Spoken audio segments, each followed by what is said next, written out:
Assalamualaikum warahmatullahi wabarakatuh.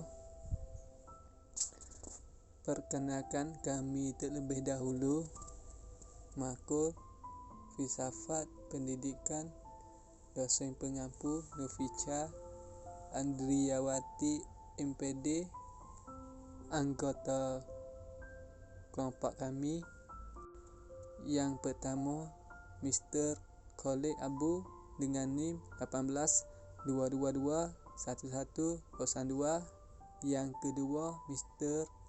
Abdul Misur dengan NIM 1822211004. Yang ketiga, Mr. Sodikin Cik Aseh dengan NIM 1822211006.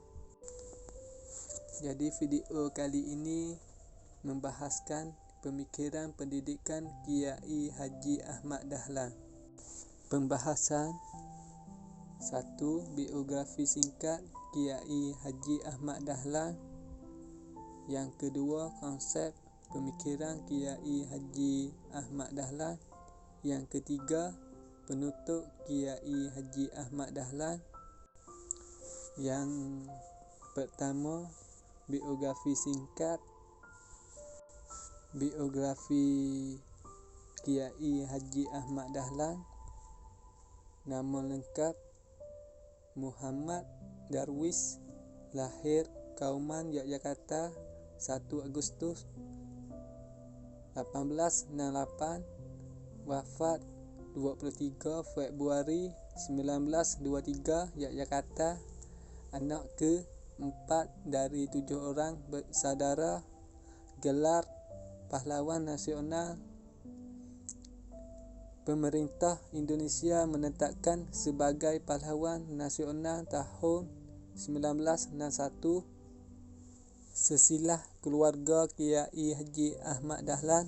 Ia terlahir dari keluarga ulama dengan ayah bernama Kiai Haji Abu Bakar, seorang Khatib Amin Masjid Besar Kesultanan Yogyakarta, dan ibu bernama Siti Aminah Putri Haji Ibrahim, seorang penghulu Kesultanan Yogyakarta. Ia adalah keturunan yang ke-12 dari Maulana Malik Ibrahim, salah seorang yang terkemuka di antara Wali Songo, iaitu pelopor penyebaran agama. Selanjutnya, konsep pemikiran. Yang pertama, tujuan pendidikan.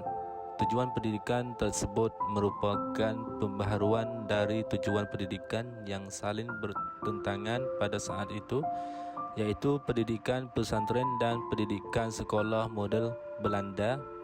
Di satu sisi, pendidikan pesantren hanya bertujuan untuk menciptakan individu yang saleh dan mendalami ilmu agama. Sebaliknya, pendidikan sekolah model Belanda merupakan pendidikan sekuler yang di dalamnya tidak diajarkan agama sama sekali. 2. Materi pendidikan. Kiai Haji Ahmad Dahlan berpendapat bahawa kurikulum atau materi pendidikan hendaknya meliputi A. Pendidikan moral akhlak, yaitu sebagai usaha menanamkan karakter manusia yang baik berdasarkan Al-Quran dan As-Sunnah. 2. Pendidikan individu, yaitu sebagai usaha untuk menumbuhkan kesadaran individu yang utuh, yang berkesinambungan antara perkembangan mental dan gagasan, antara keyakinan dan intelek, serta antara dunia dengan akhirat. C. Pendidikan kemasyarakatan, yaitu sebagai usaha untuk menumbuhkan kesediaan dan keinginan hidup bermasyarakat. 3. Metode mengajar. Ada 2 sistem pendidikan yang berkembang di Indonesia, yaitu pendidikan pesantren dan pendidikan barat. Pandangan Ahmad Dahlan, ada problem mendasar berkaitan dengan lembaga pendidikan di kalangan umat Islam, khususnya lembaga pendidikan pesantren. Menurut Syamsul Nizar, dalam bukunya Filsafat Pendidikan Islam menerang bahwa problem tersebut berkaitan dengan proses belajar mengajar, kurikulum, dan materi pendidikan. Baik, untuk konsep yang keempat, pendidikan Muhammadiyah menanamkan keyakinan paham tentang Islam dalam sistem pendidikan dan pengajaran.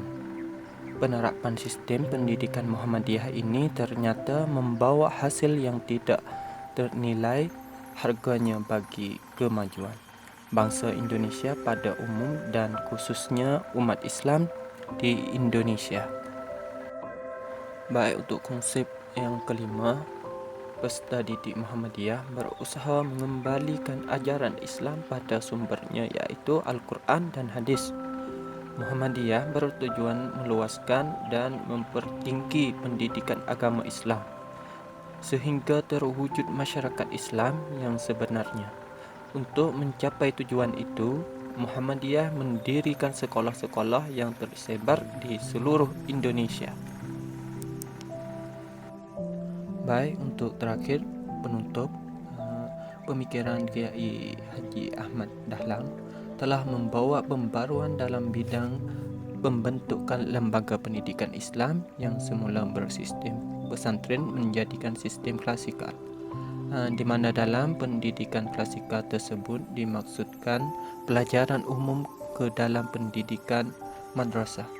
Meskipun demikian, Kiai Haji Ahmad Dahlan tetap mendahulukan pendidikan moral atau akhlak, pendidikan individu, dan pendidikan kemasyarakatan.